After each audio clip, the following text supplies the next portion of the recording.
Hey, this is Pastor Matthew Tilley, and I'm bringing you a thought for the day. Um, about 26 years ago, just about almost 27 years ago now, me and my wife brought home our first little baby boy. His name was Harrison, and he was and still is very independent, strong-minded, a little bit hard-headed at times, but a really strong-minded young man. When we brought him home that first night, since then he has had a lot on him. Now he's got a lot on him, but he's had a lot on his mind, a lot of things he had to deal with. But when we brought him home that first night, he did not have a care in this world.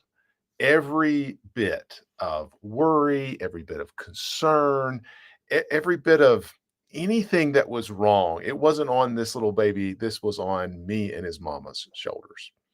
And over the years, things have changed. I mean, like I said, he's almost 27 years old now, so things have shifted, things have changed. Just a few years ago, he got married. We are blessed to have Me and my wife are blessed to have a grandchild now. We're happy to have a little baby girl in our family. Him and his wife just had a baby just not too long ago. He works for the sheriff's department. I mean, we're proud of him. He's so many things are good, and things have changed from that again 20 something years ago when he was a little baby boy. We brought him home. But as we both mature, and again, the relationship is different now because I we're both adults, and so it's a different kind of relationship. But even as we both mature and our lives change and things change, I hope he knows. Again, he may not. Maybe he'll watch this, and I can tell him directly. But in all seriousness, I would tell him anytime I can. I hope he knows he can bring his worries to me. I'm never going to stop praying for my son. Never going to stop working for my son's best. And that's going to be true even if I'm disappointed by the choices he makes. Because let's be honest, we're not always going to agree on things that he does, and he may not agree with things that I do. So I may be disappointed in his choices, but I'm still going to be on his side, pulling for him. Even if I disagree with the direction that he's taking, I'm going to be praying and working for him. And even if in those cases when he doesn't come to me for help, I'm still for him. I'm still pulling for him. I'm still trying to work out the best for him and as much as I'm able to do that. So I'm always there's really nothing that's going to make me not love him and care for him. And I think this kind of intense, never-ending, ever-present, always working kind of love and concern is exactly what Peter is talking about in First Peter chapter 5 and verse 7. If I could just turn you over there, turn your attention to that. In First Peter chapter 5, verse 7, there's a very familiar verse. It says, casting all your care upon him, for he careth for you. Casting all your care upon him, for he careth for you. In this passage, what I'm learning is that you can cast all your cares upon God, certainly casting all your care upon him, for he careth for you. But the reason you can do that is because he is God. In fact, if you go to the verse prior to that, just before that, it's got this verse that says, humble yourselves, therefore, under the mighty hand of God, that he may exalt you in due time. In other words, he's the one that's got the powerful hand. He's the one that can handle whatever you throw at him. And our lives can throw a lot at the Lord, but he is able to handle no matter what we throw at him. He's able to handle it. He's God. Thinking about my son again when he was much younger, and we would maybe go on a vacation to somewhere and maybe had a swimming pool, or maybe we would go to a friend's house, had a swimming pool, and he would want to stand on the side of that pool and jump into the water. It was just a great game in his mind, and it was fine. I mean, I'm a man, and he's as a little boy, and he could throw himself at me, and sometimes he would do it, and I would be looking the other way, but very rarely, occasionally, his head might go under the water, but generally speaking, I caught him. I was able to do that because I could handle it. Now, again, I'm not perfect by any means, but I was able to handle what this little boy was throwing at me, and he didn't have to worry. He just trusted, Daddy's got this. In the same way, we can trust our God that he is in control and he has this in his hands. So we can trust, or rather, we can cast our cares on God because he is God. But we can also cast our cares on him because he's already on it. If you really pay attention to what that verse says there, it says, casting all your care upon him, For he careth for you. He careth for you. That last little bit there, he careth for you. He is saying in that verse that not only does he care for you, which is what we might naturally think in kind of the English reading of that, and he cares for us. He has warm feelings, warm affections for us, and he does have that.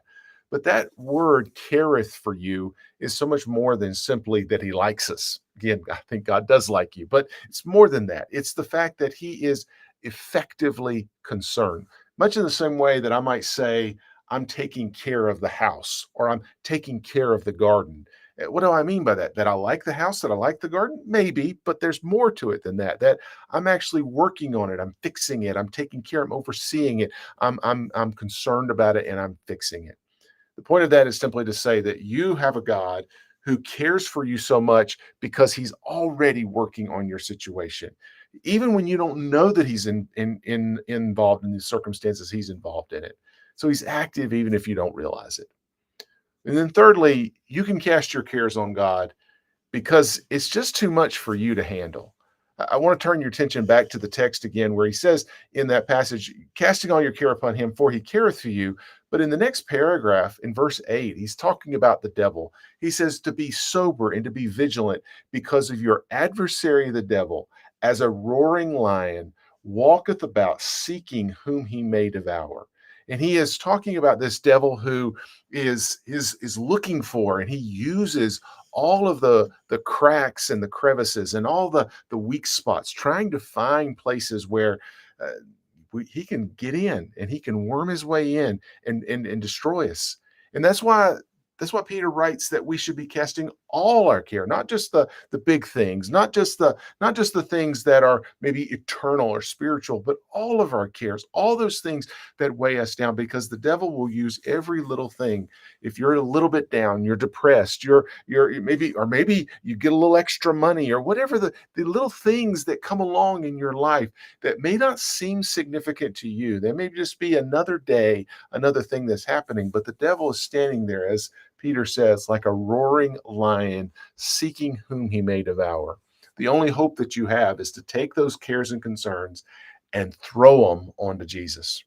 Just to give you an illustration of my point, I can tell you a story that happened to me several years ago. Now it's been a long time now, but fortunately, this is further in the past because it's a little bit of an embarrassing story for me. But I had a little Chevrolet Aveo. You remember those cars? They don't make them anymore. Basically, a Korean car that they put a Chevrolet tag on it. But it was a nice little car. I liked it. It was easy to take care of, and I had a problem with a catalytic converter. And I'm not a mechanic guy. I can't do that. That's not my skill set.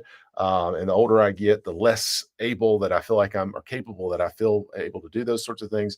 But in this time, for some reason, I decided I was going to fix this thing. Well, I ordered the part, got it in, was able to miraculously get the old part off and pretty easily put the new part on. And I felt good about myself, but I cranked that car up, and wouldn't you know it, it just sounded like I was at a drag strip somewhere, just roar. That thing was roaring in a way this little Aveo normally would not.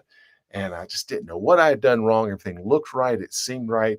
Talked to somebody that I trusted, and they said, Did you have a little gasket that you put in there?" And I said, "Oh, you mean this little rubber ring that I have right here?" He's like, "Yeah, that needs to have gone into the piece." And I was, oh my goodness. So I was like, "Okay, I got it out before. It won't be a problem. Let's get the new part out, put the gasket in, we'll be good to go." So that'll solve it. Well, all that set up to tell you that I could not get the new part out. I had cross-threaded the bolts in there, and I couldn't make them things come out for nothing. Even though that old part had been basically rusted into place, and I was able to get it out, but because of what I had done to get this thing in there, and I had not aligned those threads up properly, it was going to be stuck. So there was just no way, no how that I was going to be able to get this thing out. And I tried all kinds of things. I mean, honest to goodness, I tried everything, dangerous things even, and I just couldn't get them out. And I tried day after day. Seriously, this went on for days. That car sat in my garage, and I tried to get that bolt out. I could not get it, and I was a little bit embarrassed, a lot concerned about how much money it was going to cost me. And I just tried a few different things. And finally, me and my wife were talking about it. And she's like, just go take it to the mechanic, let him fix it for you. You know, it won't be a big problem. It'll cost you a little bit, but it'll be solved and you can use your car again. I finally did. I did take it there. It did cost me, as these things often do, but it ultimately, I was able to take it to the person who knew how to do it. Now, if I'd have kept it on my own, first of all, I would have never been able to drive that car again. Ultimately, I would have that's best case. Worst case, I could have done damage to the car, maybe even hurt myself in the process of trying to get that thing out of there. But with a simple act of just taking it to the mechanic who knows how to handle these things, with just a few turns of the right tools and all that kind of thing, they were able to fix it. Yeah, it cost me some money. I understand that. It definitely cost me a little embarrassment having to take it to somebody, but they were able to get me back on the road. It was too much for me, but it was not a problem for the one who knows how to do it. And that's exactly what the way it is with your worries and your cares. If you keep on hang on to those things, they're going to kill you. It's going to kill you. And I mean that very seriously. Those things that you hang on to, they're going to sink you to the bottom. They will ultimately, if you don't cast your cares, your sins, your faults, your shame onto the Lord, it will actually take you to hell. On the other hand, if you will take those things and cast them on Him, first of all, He can handle it. Second of all, He's already working on it. And third of all, it's too much for you, but it's not a problem for Him. So why don't you go ahead and cast your cares on